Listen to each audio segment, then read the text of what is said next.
All right, let's talk about something controversial, and that is tariffs and what they're doing with the automotive industry. Hey everyone, welcome back to Trunk Talk. My name is Charlotte. And my name is Pat. I'm the dealer principal here at Brantford Kia. We're bringing in the experts, and you've definitely spent a lot of time taking a look at this topic. So what we're going to be exploring for you guys today is exactly that. Is we're going to be talking about the tariffs and some of the implications that they're going to have on the Canadian automotive industry, our relationship with the U.S., and also how they're going to impact Kia and Hyundai vehicles, because of course that's what we specialize in. If you didn't get that from the name of this YouTube channel, the Kia Hyundai channel. And then also some information that Canadian consumers or car buyers are going to want to look for.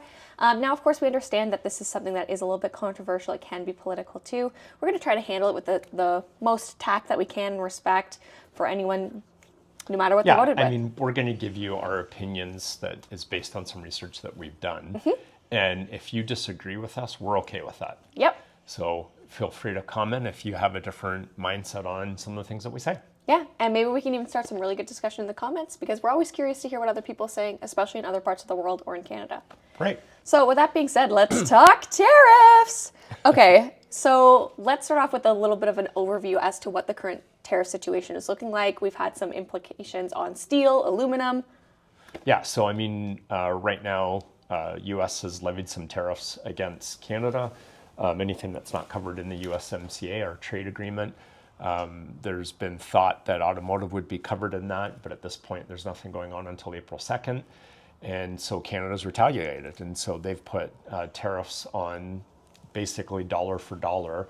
You know, if $40 billion in goods are being tariffed from Canada to the US, then Canada's tariffing $40 billion worth of goods coming back. And so right now, just started, there's a 25% tariff on Canadian-made steel and aluminum that goes to the US, and Canada is retaliating with 25% on steel, aluminum, and some other like goods, because Canada and the US, they trade about the same amount in steel, but in aluminum, Canada builds or manufactures way more than what the US does. We're roughly 50% of the US market. Yeah, which is definitely a lot. Now, I realize tariff is obviously a word that we're going to be throwing around a lot today. To make this accessible for anyone who's watching, do you want to give a brief explanation as to what a tariff actually is? Yeah, it's an import tax. There you go. Or it could be an export tax, but it's a tax. Yep, definitely. So a lot of the time... And the reason why the U.S. is doing it is, if you remember years ago during NAFTA, I mean, there was lots of little cities like, you know, North Carolina, South Carolina, where they were doing manufacturing of goods. And when free trade came in, a bunch of those manufacturers thought, okay, well, we can produce these goods cheaper elsewhere.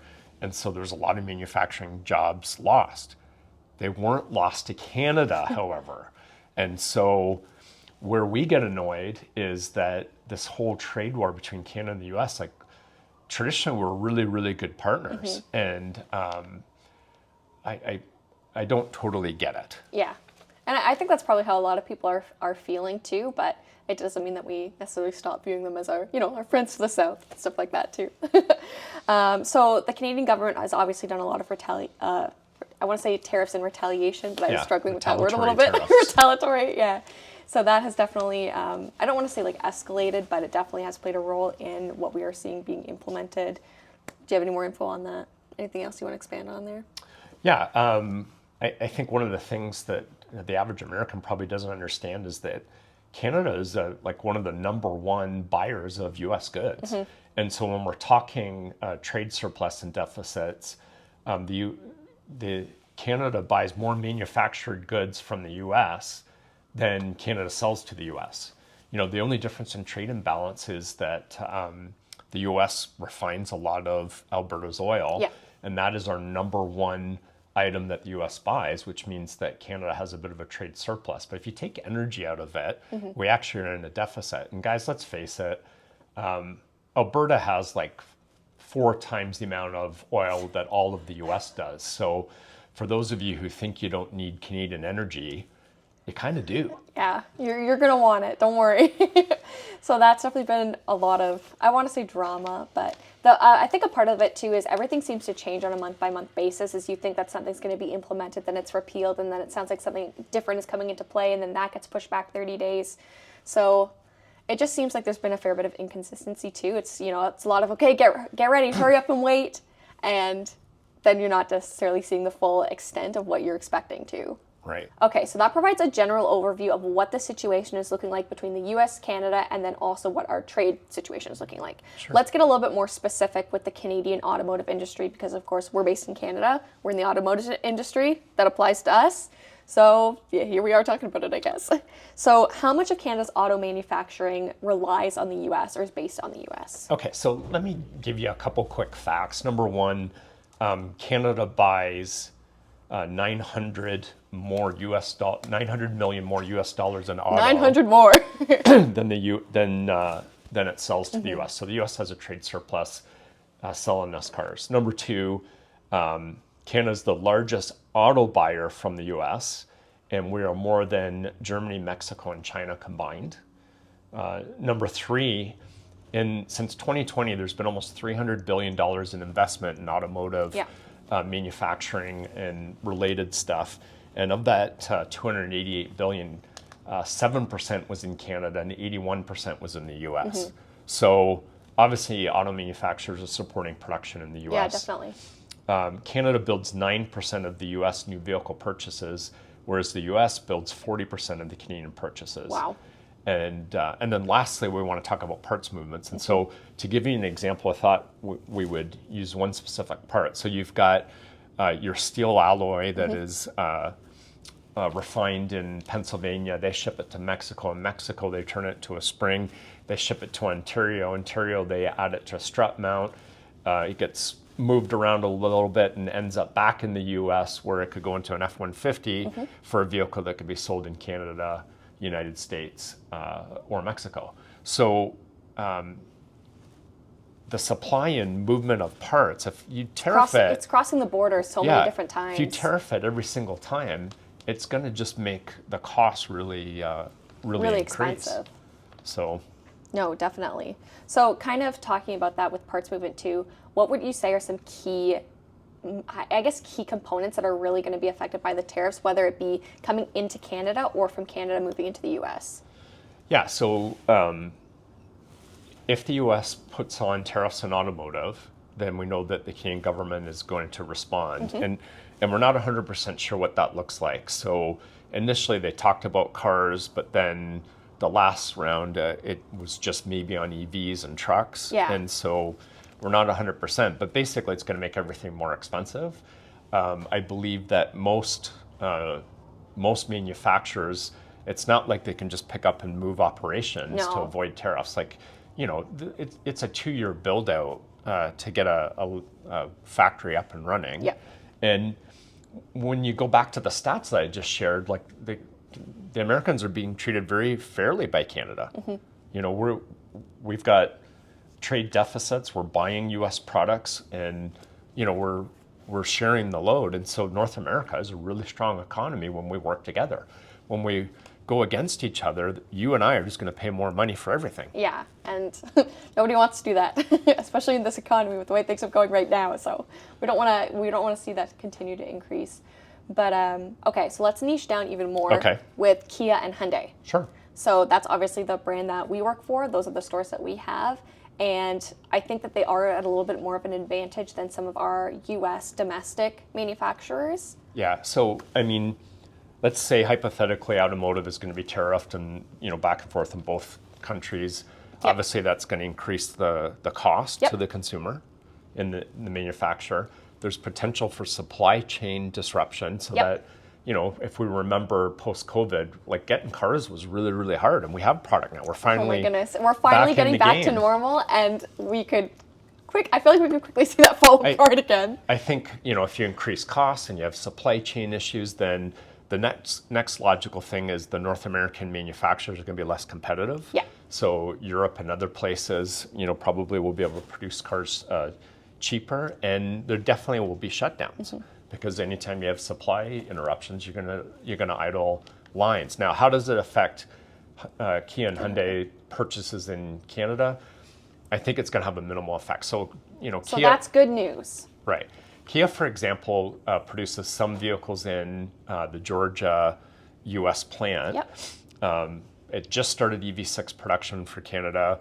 It does Sorento and it does Kia Telluride. So EV6 and Sorento can be built in Korea.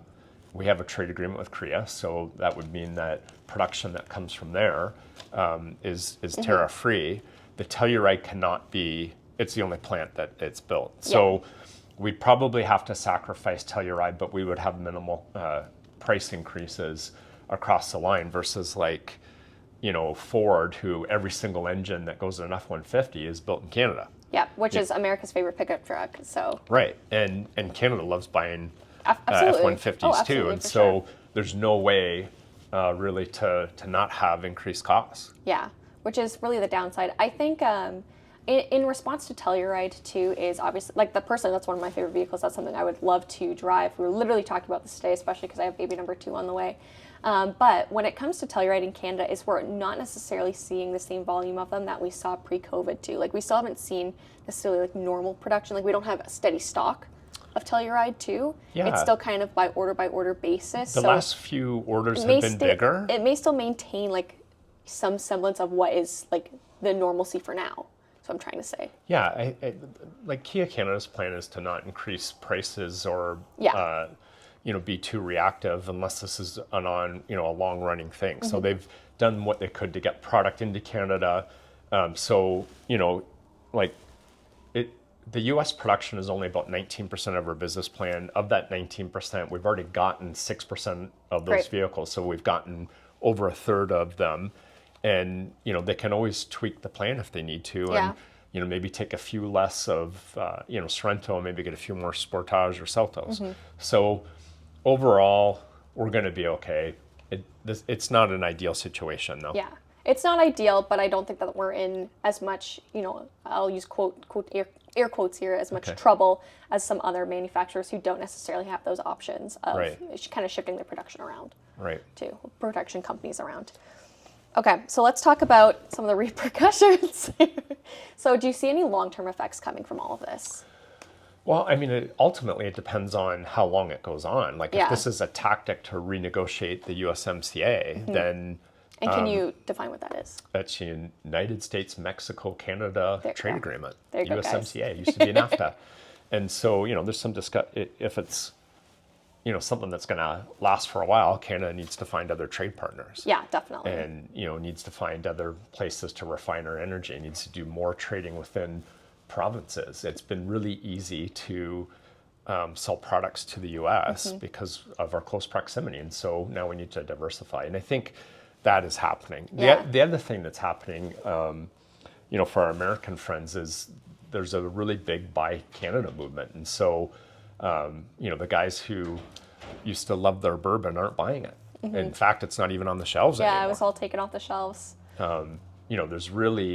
There's no bias towards the American people, but there's a bias towards buying goods if we're not going to be treated well. Yeah. Yeah, I think that's actually a pretty good way of putting it too. And like my next point was going to be is, do we think that we're going to see an influx of doing more domestic trades or parts manufacturing? I think that is kind of a natural consequence of what will come out either from Canada or from the US, just basically trying to be a little bit more self-sustaining with it too in the own different markets. Okay, here's a wild card question. Okay. Do you think it will accelerate Canada's shift to EVs? Because I feel like we're already doing pretty decent with it. There's been lots of incentives and stuff like that, but do you think it's going to incentivize? It depends on which way the tariffs go. No, if it's going to be only on EVs or trucks or what we're going to be seeing. Yeah, I mean, the last article I read, they were talking about electric vehicles because obviously they were trying to hit Tesla. Yeah. And so, that doesn't help adoption if the number one manufacturer, the pricing's 25% more. And I wouldn't be surprised if that happens. And remember, Tesla doesn't have dealers. They don't have a dealer network. So I'm kind of okay with it. Like, if it shifts towards EV, is that what you're saying? Or if they tariff the EVs in retaliation for tariffing product. I feel like that's so hard to talk about too because we haven't gotten anything concrete. And if we had, they're like, 30-day pushback. So I feel like it's so difficult to really determine stuff like that.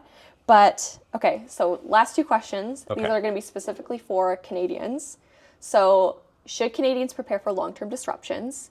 And if you are looking to buy a car, what advice would you give? So that's more personal, like new, used. Obviously, we want you to buy a Kia from us. Yeah. So if I'm looking to buy a car, you know, there's a portion of U.S. buyers who buy our used cars and export them into the U.S. Definitely. And so because of the difference in currency, sometimes we see some really wild price fluctuation on used cars. Yes. Like, you know, when there was product shortages, a used Telluride was selling for more than a new one, you know, because they could get it and they were shipping them to the U.S. Right now, there's some hesitancy in the market. You know, when you're exporting a car from Canada to the U.S. that has to sit in a holding lot for 30 days, there's an opportunity where maybe it's going to be tariffed. And so then that definitely changes whether or not buyers buy. And so we're seeing a softening in used car prices. So what does that mean to you? Number one, it means there's probably going to be some used car buys for sure. Yep.